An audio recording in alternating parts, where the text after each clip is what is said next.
Carbuncle feels like he hasn't had enough screen time in War of the Visions yet, and so he decided to attack global players in a raid. Today we're going to take a look at what raids are, what rewards we're going to get, and then how to beat Carbuncle and the Kraken Rare raid. So let's begin. First though, a word on raid. You don't need perfect raids. Even if you want to build a +5 version of the item, if it takes you 2 runs to get the battle and you use an orb every time, it is fine. This video is not about talking about the raid mechanics, but I do have a video for that, and I'll put the link in the description below. So if you're newer to the game and you've never done a raid before, you can go ahead and watch that. Now, there's also a mechanic for bonus units that are going to give you some more points towards your raid and a little bit more rewards. Bonus units are very nice, but don't stress it. If you have struggled clearing and you're not using a bonus unit, don't screw up your formation just to have one. The bonus points are really only necessary for players that want to compete to get the titles, for which they need the maximum amount of points. In order to build your gear, bonuses are nice, but you'll get there even without the bonus units, so don't stress about that too much. And then of course, raids are a hell of a grind. If you want to get the maxed out item, it's a lot of work. So be sure to pace yourself and have fun. It's a game after all, so don't burn yourself out trying to chase a +5 item. Now, I think the reward for the raid this time is a really interesting piece. If you haven't built a +5 Alexandrite ring, you can build this instead, and you're only losing out on 5 accuracy compared to a +5 Alex ring. In exchange, you're getting resistances to poison, paralyze, petrify, confusion, and sleep, which can be very interesting. I think this will mostly see play in manual, where you need accuracy and you're not sure what you're going to face, what status effects you might encounter, or for tower content, but it's still really good. And then even if you don't want the accuracy, you can get like 10 defense 5 spirit or 5 spirit 10 defense, which isn't bad. The alternative recipes you can get are for Alexandrite ring, which of course is the highest accuracy item in the game right now, then Elf Cloak, which I think every newer player should get a couple recipes for it at +0, because it's an accessory that gives super high defense. You can pair that with a high spirit armor, or just use an armor TMR that you could not use otherwise. There's a lot of scenarios where I still use that. Chocolate earrings though, I have the materials to build one and never even did it. I don't see many scenarios where it's a good item.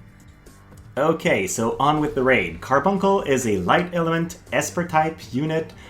He has 30 defense and 30 spirit, so he's gonna have some defense mitigation in his kit. But he's weak to dark and slash. Guess what are the most common damage types in the game? Slashing, and dark is a really strong element right now. We've had a lot of good units for it. So I feel like this is gonna be one of the easier raids we've gotten so far.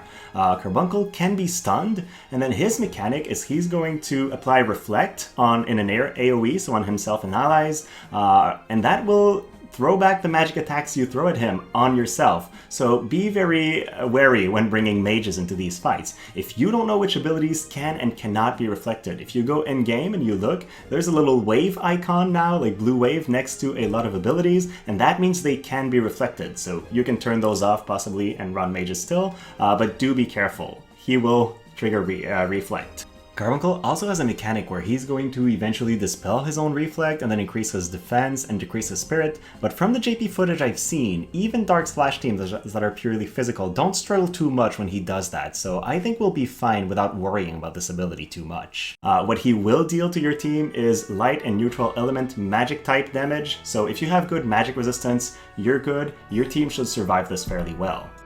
So, like I said, I think Dark Slash will be the best thing. Obviously, Dwayne comes to mind. He's got Dark Imperil. If you get him to EX job, he's got Slash Imperil. He's a bonus unit. He's made for this. I really love the idea of bringing Shadow Links. You have 3-hit Dark Slash chains, and then she can decrease single target resistance, which means all your subsequent hits will hit even harder on the boss. Now, I know not a lot of players have invested in MR units, but she's one of the strongest ones. Venera can use all the CT manipulation if you play her manually and not on auto, but even on auto you could set her up potentially to use C's AP and then attack a lot, so I would see some scenarios where she's good. Ruinstern has the ability to hit multiple times, so go above the cap since he's dividing his damage between hits. So there are lots of options. I'm not going to put them all on screen. I think you guys know what you have in your roster that's either dark or slash. But I also think even if it's not mono dark, you can bring a couple good slashers in there and still perform very well. I really love Tidus for his utility, the haste, the cheer, and then the limit break, that's 4 hit. I think he can do really well. Xiza has debilitating fist, which decreases single target resistance, so it's another good option. Or just other characters that decrease slash resistance, like Gilgamesh, like Kingmont, and like regular Stern. So go ahead and knock yourselves out. I think raid boss that is weak to dark slash at this point in the game will probably be easier than most raids for most players. So I guess we'll see. In terms of vision cards, you might want to increase your agility using the Black Rose card, and then it's all about maximizing damage and magic resistance. So Dwayne's Irresistible Darkness card gives you attack up and then magic resistance up. Otherwise, you could go for Diabolos, dark attack up for your entire team, Omega for slash attack up, and then magic resist for your dark units only. If you don't have either of those, like either Irresistible Darkness or Omega, you should probably bring Fenrir, increase your magic resistance a little bit with that. You're still going to be fine. Two-Headed Dragon can increase your damage cap, so that allows you to hit really hard. I'm expecting units to reach the damage cap fairly often on this boss, especially if they build chains, so I think this will be a good thing to bring. So Carbuncle is going to use magic-scaled, magic-type attacks that are light element or neutral. So you want spirit, you want magic resistance, and you want light resist. So Tidus' Necklace, Soul of Thamasa, Armor of Light. There's a lot of gear in the game that gives magic resistance. I'm not going to list them all. Look at what you have and use these. But you can also bring Thancred's TMR, the Bodyguard Coat, that gives 15% light resistance, or Phoebe's Chronal Cap, which also gives some light resist. So there are a bunch of options for that. I think active TMRs are always a big part of raids. They can help manage your AI and also give good abilities for you guys. Bales will be good. Now, since he has a good defense, I think you might have some use out of Oldoa's TMR if you're running characters that can use it, because that's going to allow you to bypass a lot of his extra defense. Otherwise, Medina's TMR or Sissel's for the AoE attack and magic boost, that's always a good thing. Most of Carbuncle's attacks are going to be AoE, so Kingmont's TMR might reduce your damage for a while by giving you AoE resistance. Otherwise, Rain's TMR gives you Spirit in an AoE, so that's really good against magic-scaled attacks. And then for your damage, if you're running slashers, Miranda's TMR, the Red Jacket, will give you slash attack up in an AoE. You could also use Keen Blade, the King Rob's TMR for that, giving you slash attack up and then CT up, but make sure it doesn't screw up your early turns. Then talking about Espers, there are a few Espers in the game that have light and or Esper Killer. I've listed a couple on screen. Honestly, for the last couple raids, I haven't found a need to change my Espers according to the raid. I found that my usual setup that I use for PvP did work, and I was able to clear the raids without too much trouble. So I'll leave it to you guys to consider whether it's worth spending a bit of Viz to respec your Espers and then farm some resonance for it, but I don't do it anymore, and it still works fine for me. Now, looking at the rare raid, Kraken is a water aquatic type monster. He's mainly weak to piercing and magic, and then lightning, so mages or 9S basically. He can be slowed, he can be stunned, he is immune to agility break, but not anything else in terms of CT manipulation. And what he does is magic scaled attacks, and he's got a couple types. Like he will do magic scaled typeless, magic scaled magic type, magic scaled missile type. So you have to be wary of a couple different options that are going to come your way. And for this reason, to survive him, I think the best thing is going to be just Spirit, because you won't care about whichever attack type he chooses. He will also blind your team, so be ready. If you don't have a good accuracy and you end up being blinded, you might miss him a couple times. Now, Kraken doesn't have an incredible luck at 223, so even when blinded you might hit a couple times, but it's good to be prepared for every scenario. It might screw up your run by making you miss like the 2 or 3 critical attacks in your run, so keep it in mind.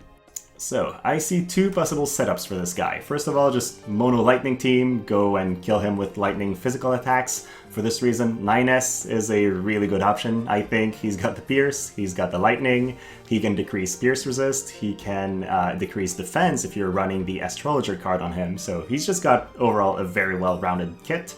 Silma starts with high initial AP, deals super high lightning magic type damage, she's gonna do great.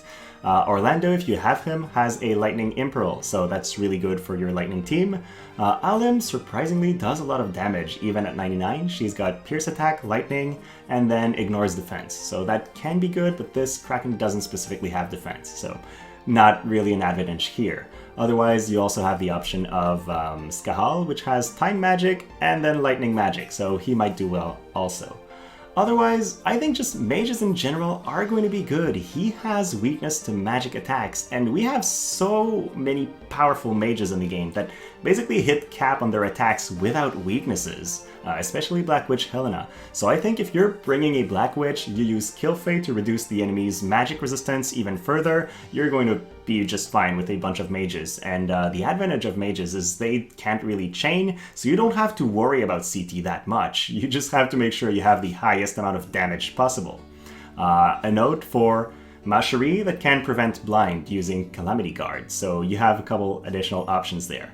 Otherwise, in terms of vision cards, well, depending on which team you pick, you might want some extra attack, extra magic, extra pierce attack, lightning attack. Pick whatever you feel fits, but again, like for all raids, extra agility and extra damage cap might be useful. So these are the VCs I would recommend.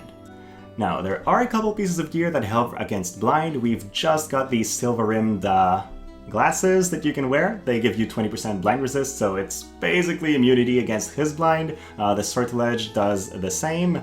Otherwise, just bring high spirit equipment to make sure you survive his magic scaled attacks. Tidus's necklace, Galmia coat, flat helm, or anything else you have, you can take a look through your equipment. Then in terms of TMRs with abilities, Rain's TMR of course gives you extra spirit in an AoE. Noelle's TMR will give you some luck up, but also blind immunity for 3 turns in an AoE, so that can be good. Attack and magic up with Medina or Cecil's TMR, or if you don't have Rain's TMR, you can run Moore's, and it also gives spirit in an AoE, just a little bit less, but hey, it's still something good.